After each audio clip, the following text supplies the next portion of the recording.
my name is Vickers. I'm the CEO of Global Partners in Hope, and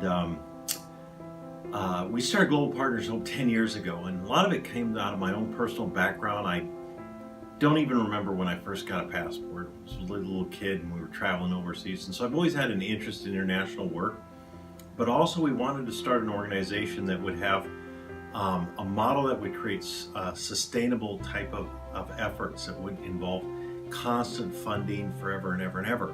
And so we started with this vision of creating an NGO, a non-government agency or nonprofit, that would reach out to places like Asia and Africa, and it would have a model that would be sustainable. The two places that we work are China and Africa, and sometimes people say, well, boy, those are so different areas. But really, we do exist to develop communities across the globe, whether it is China or whether it is in Africa. In China, our work is focused on developing leaders that would make an impact in their community. So we work with business leaders, we work with pastors, we work with local workers in different parts of China, and we do a lot of training, probably about 1,200 people that we consult and train every year. We bring people from the US to be able to help develop this training program. In Africa, we develop on a more basic or elementary level where we provide clean water, health centers, and then also solar or sustainable renewable energy.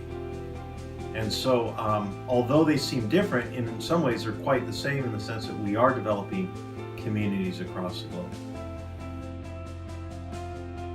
So Global Partners in Hope has been in existence for 10 years, and so the question is, how do you continue to remain passionate about the work? Well, one of the things that I'm very passionate about is seeing the sustainability side of the work.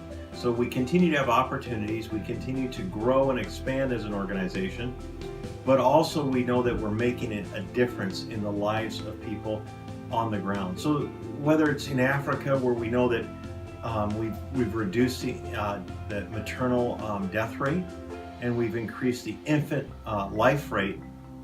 We're excited about that. I'm very passionate about that. Every time we go to Africa and we see that we've saved kids' lives, it continues to drive me to go back, to continue to develop that work.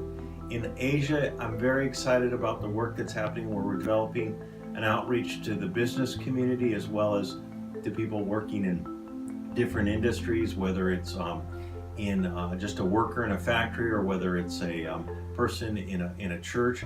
We love to be able to connect with those people, and we can see how we can empower them, how we can engage them, and how we bring hope to their lives through our work.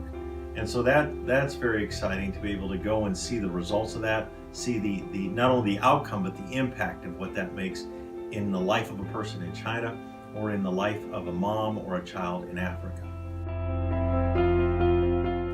One specific story that stands out in my mind is when we were traveling into Africa, when we were first starting our work, that really drove us to establishing the health center was that we had come into a village, and there was a mother there who handed us her child, and one of the doctors who was traveling with me took the child. He looked at me and he said that he knew what he could do to save this child's life, but he needed to do it within 24 hours, otherwise the child would die.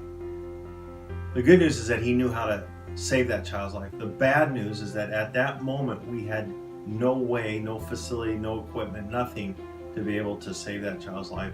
And so it was very heart-wrenching to hold a child and to know that this child's gonna die in 24 hours, but yet you have the knowledge to be able to save this child's life. And that story for us was a defining moment for us as an organization where we said we need to solve this problem. And so now in that very village that we were in, there is a health center there, and there are literally hundreds of children's lives that are being saved. And so it's a sustainable, simple solution to be able to literally save hundreds of lives every day. And so that specific story really motivated us to the ultimate solution of putting in a health center.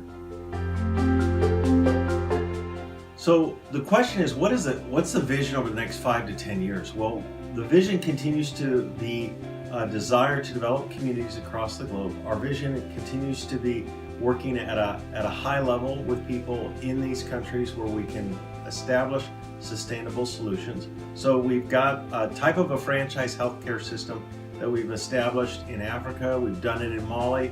Now we're replicating that same model into Togo, and we will probably go to other new countries in West Africa. Another vision, again, is to continue to expand our leadership development, not only in Beijing, but throughout China and other areas, in other cities, but also probably other areas throughout Asia. And so in the next 5 to 10 years, we continue to want to, build that bridge or provide that bridge between people who can help to people who need hope, not only in China and West Africa, but throughout other parts of the world over the next 5 years. One of the questions is asked of me many times is, how do I get involved? And so that's a great question, because we do work overseas.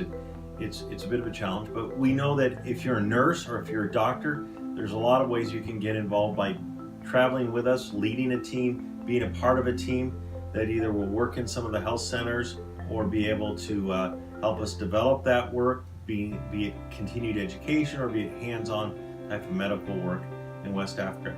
If you're a business leader and you have some experience in business, or you're a teacher, come to China with us and be able to teach and lead and mentor individuals who are hungry and really want to learn and grow as a leader. So those are ways. Go on a trip, get involved, hands-on type of a thing. The other way you can get involved is financially. You can contribute to the organization, whether it's $25 or $50 or $100. These gifts help us be able to do the work that we're doing across the globe. So that's one way where you get to be a part of the GPiH team and feel like you're really a part of making a difference through a small contribution, a monthly contribution. You can get online, you can visit our website, globalpartnersandhope.com, and you'll be able to see how to get involved, whether it's signing up for our newsletter, whether it's making small monthly contributions, or whether it's joining a team to serve. There's also the possibility that you'd like to serve for more than just a week or 10 days. You'd like to go and serve in those parts of the world for a month or two or even longer. And there are those opportunities as well. So there's many ways that you can get involved. We also have events that are happening across the country that you can look on our website and find out about those events and attend those events. And certainly call us, visit us, drop us an email. You can share your thoughts with me. My email is Ian, IANV, at globalpartnersandhope.com. Send me an email and I'll respond to that email personally.